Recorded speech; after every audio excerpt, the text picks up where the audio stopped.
وَلْتَكُنْ مِنْكُمْ أُمَّةٌ يَدْعُونَ إِلَى الْخَيْرِ وَيَأْمُرُونَ بِالْمَعْرُوفِ وَيَنْهَوْنَ عَنِ الْمُنْكَرِ وَأُولَئِكَ هُمُ الْمُفْلِحُونَ. Assalamualaikum warahmatullahi wabarakatuh. Alhamdulillahi wa kafa, wassalatu wassalamu ala nabiyil mustafa wa ba'd. Saudaraku sekalian yang dicintai Allah Subhanahu wa taala, tema kita kali ini adalah memperkuat alasan kenapa kita mencintai Rasulullah sallallahu alaihi wasallam. Nabi Muhammad sallallahu alaihi wasallam adalah sosok manusia termulia, makhluk yang paling mulia di langit dan di bumi.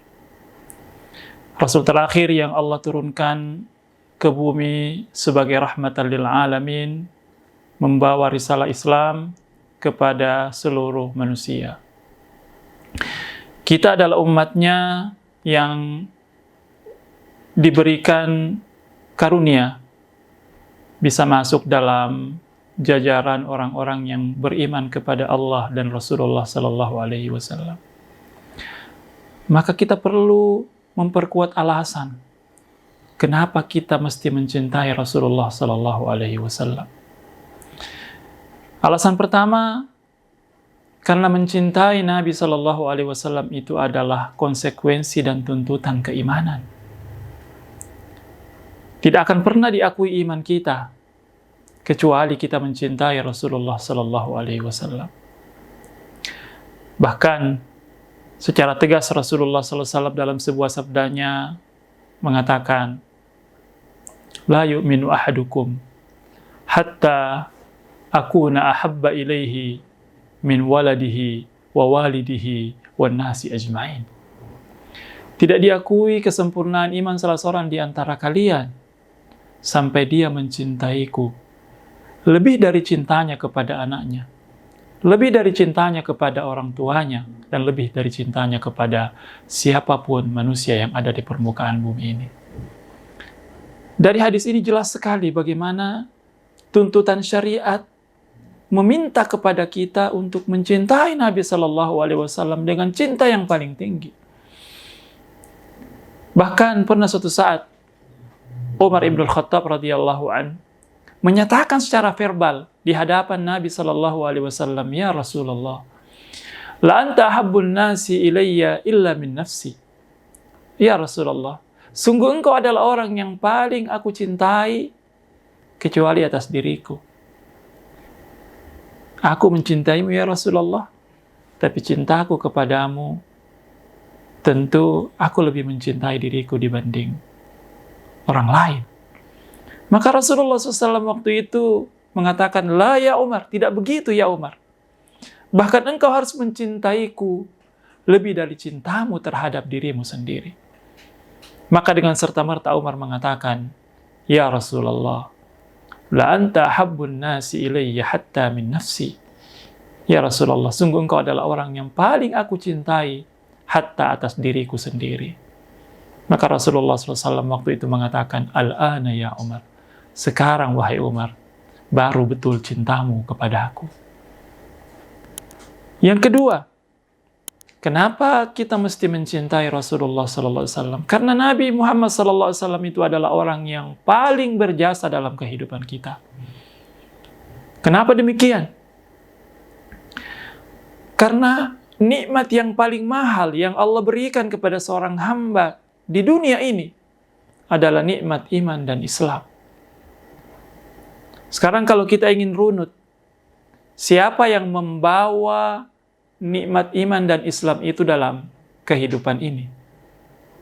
Maka kita akan menemukan jawabannya, penghantar hidayah itu adalah Rasulullah sallallahu alaihi wasallam. Dan kalau kita membuka sejarah, maka kita akan menemukan fakta bahwa Nabi sallallahu alaihi wasallam itu memperjuangkan risalah Islam ini supaya bisa sampai kepada manusia, itu tidak dengan cara yang mudah. Ya. Nabi sallallahu alaihi wasallam memperjuangkan risalah Islam ini dengan menghadapi tantangan-tantangan dan situasi-situasi yang sulit. Beliau menghadapi penentangan yang luar biasa dari kaumnya, dari kalangan Quraisy. Beliau diusir, beliau diancam, ya, beliau hampir dibunuh. Rasulullah SAW mempertaruhkan segalanya demi sampainya risalah Islam ini kepada manusia. Bahkan ada satu episode yang pernah diceritakan oleh Nabi SAW ketika beliau membawa risalah Islam ini ke Taif. Nabi SAW berjalan puluhan kilometer menuju Taif itu. Begitu tiba di sana, beliau masuk di rumah-rumah penduduk Taif, terutama pemimpin-pemimpinnya, tapi semua mereka itu memberikan sambutan yang sangat menyakitkan kepada Rasulullah SAW. Ada di antara mereka yang mengatakan, tidak salahkah Allah ini memilihmu sebagai Rasul? Tidakkah engkau sedang bermimpi menjadi Nabi? Ya. Dan berbagai macam kata-kata yang menyakitkan lainnya. Bahkan mereka sepakat untuk mengusir Rasulullah SAW dari Taif. Dan ketika Rasulullah meninggalkan Taif itu, Nabi SAW disambut atau dilepas dengan lemparan batu, dengan cemoohan, dengan kata-kata yang menyakitkan. Waktu itu tubuh Rasulullah berdarah, bajunya robek. Tapi Nabi SAW sedikit pun tidak pernah berputus asa, tidak pernah menyerah, memperjuangkan risalah Islam ini supaya bisa sampai kepada manusia. Coba kita bayangkan, saudara sekalian dicintai Allah Subhanahu wa Ta'ala. Kalau seandainya pada saat Nabi SAW menghadapi situasi-situasi yang berat, lantas Nabi SAW mengatakan, saya menyerah, saya tidak bisa, ya, saya tidak bisa melanjutkan perjuangan risalah Islam ini. Mungkin sekarang ini kita tidak tahu agama kita apa, kehidupan kita seperti apa. Mungkin kita menjadi penyembah batu, atau tidak beragama, atau beragama dengan agama yang lainnya. Dan berkat kegigihan Rasulullah SAW itulah sehingga risalah Islam itu juga akhirnya sampai di negeri kita, sampai di bumi kita lahir. Oleh karena itu, Nabi SAW adalah orang yang paling berjasa pada kehidupan kita karena dialah penghantar hidayah Islam itu. Insya Allah kita lanjutkan pada part berikutnya. Semoga Allah Subhanahu wa Ta'ala senantiasa memberikan kepada kita kebaikan dan keistiqamahan dalam mengikuti beliau. Wassalamualaikum warahmatullahi wabarakatuh.